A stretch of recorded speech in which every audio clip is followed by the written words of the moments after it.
Now that we have covered the Stellar network, we will explore the features of the Stellar Consensus Protocol. Consensus means achieving agreement across many validators in a network. Unlike a bank's centralized single ledger of account balances, the validators in a network must all agree on each new ledger of transactions periodically. The network must also be able to tolerate validators that lie or send incorrect messages. This process of coming to agreement, called consensus, should solve the classic double spend problem. There are several protocols for achieving consensus in a network. Bitcoin and Ethereum currently use proof of work to achieve consensus, a protocol where nodes on the network compete with computing power to solve cryptographic puzzles and reach consensus. Many other protocols in the distributed ledger space have implemented some form of Byzantine fault tolerance, or BFT. In BFT, validators send messages back and forth and use a voting process where a new ledger is confirmed if over 66% of the validators agree on that ledger. It is significantly faster and cheaper than proof of work, but sacrifices decentralization to achieve those features. In 2015, Professor Mazieres of Stanford introduced an alternative to BFT called the Stellar Consensus Protocol, or Federated Byzantine Agreement, a decentralized alternative to BFT. The best way to understand Stellar's Federated Byzantine Agreement, or FBA, is to compare its features to the features of proof of work and BFT. The first feature is open or closed membership, or who can participate in the consensus process. In proof of work, anyone with a mining rig can participate in consensus, and miners, the equivalent of a Stellar validator, can join and leave the network without impacting consensus. In a BFT environment, there must be a recommended validator list defined by a central authority, often the company behind the protocol. Anyone can spin up a validator, but you can only participate in consensus if the authority adds you to the list. This requirement for a recommended validator list means that BFT is a centralized and closed membership system.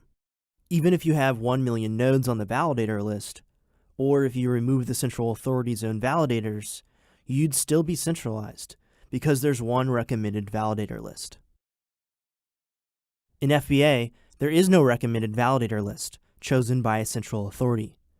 Rather, each validator decides which other validators they trust, and their list of trusted validators is called their quorum slice. The quorum slices of each validator overlap to form a quorum, or network-wide consensus on a transaction. Without the need for one centralized authority to decide on the validator list, you create an open membership network. Anyone can spin up a validator and participate in consensus if any other participating validator adds you to their quorum slice. Because there is no one master authority deciding which nodes get to participate in consensus, the network's construction inherently allows for growing decentralization, unlike BFT, as more and more nodes are added to the network and new quorum slices form. So to summarize this feature, quorum slices allow for open membership, and therefore decentralization. The second feature is safety. According to what is called the FLP impossibility proof, in distributed asynchronous systems like Stellar, a consensus mechanism can prefer at most two of these three properties: fault tolerance, safety, and liveness. This is a proven result. Any distributed consensus system must sacrifice a preference for one of these features. Fault tolerance means that the system can survive the failure of a validator at any point. Many consensus protocols choose this as one of their two preferred properties. Protocols often differ, though, when it comes to safety versus liveness. Safety is a guarantee that something bad will never happen. That bad thing is an accidental fork. This means that if the network cannot agree on the ledger, it will not fork, and the validators will not create two different ledgers. The network will stop making progress, and you'll have to go in and manually figure out what is going on. Liveness is a guarantee that something good will happen. That good thing is ledgers closing. This means that the network will always close a ledger to be live and accepting of future transactions. This means that validators may diverge on different ledgers, causing an accidental fork and double spins. To boil down the difference between safety and liveness, you can't be sure that a distributed system won't both accidentally fork, or safety, and that it'll keep making progress, or liveness. So you have to choose which of those options you want to forego. Proof of work favors liveness over safety, meaning that if, say, China's internet were to get cut off from the rest of the world, a fork in the Bitcoin blockchain would occur. Miners in China would keep building on one blockchain, and miners outside of China would fork and create their own ledger, causing potential double spins. BFT protocols vary in their preference for safety versus liveness, but the Stellar Consensus Protocol version of FBA favors safety. In the event of an accidental fork, it halts progress of the network until consensus can be reached. This is a crucial feature in the minds of central banks, and other fiat anchors when deciding which distributed ledger tech to build on. The third feature is low latency, or transaction speed. In Bitcoin's implementation of proof of work, the computational puzzles involved in mining a block take about 10 minutes. And because Bitcoin favors liveness over safety, you must wait for 6 blocks to be confirmed before having certainty that your transaction was included on the primary chain. This causes transaction times in the range of 60 minutes. Unlike proof of work, there is no mining process in BFT and FBA. It is just message passing with a voting process.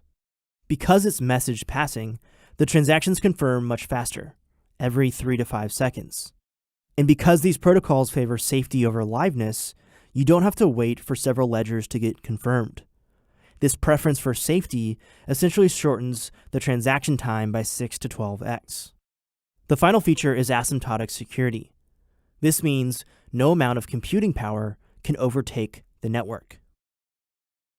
Proof of work does not exhibit asymptotic security, as some irrational attacker or someone with outside incentives could defeat proof of work consensus with what is called a 51% attack. If you control 51% of the computing power on the network, you dictate consensus. But in BFT and FBA, an attack using computing power is not possible, because solving cryptographic puzzles is not a component of consensus. Instead, validators sign their approval of new ledgers using their private keys. For bad actors to guess the private keys of each validator, it would take a currently impossible amount of computing power, making BFT and FBA asymptotically secure.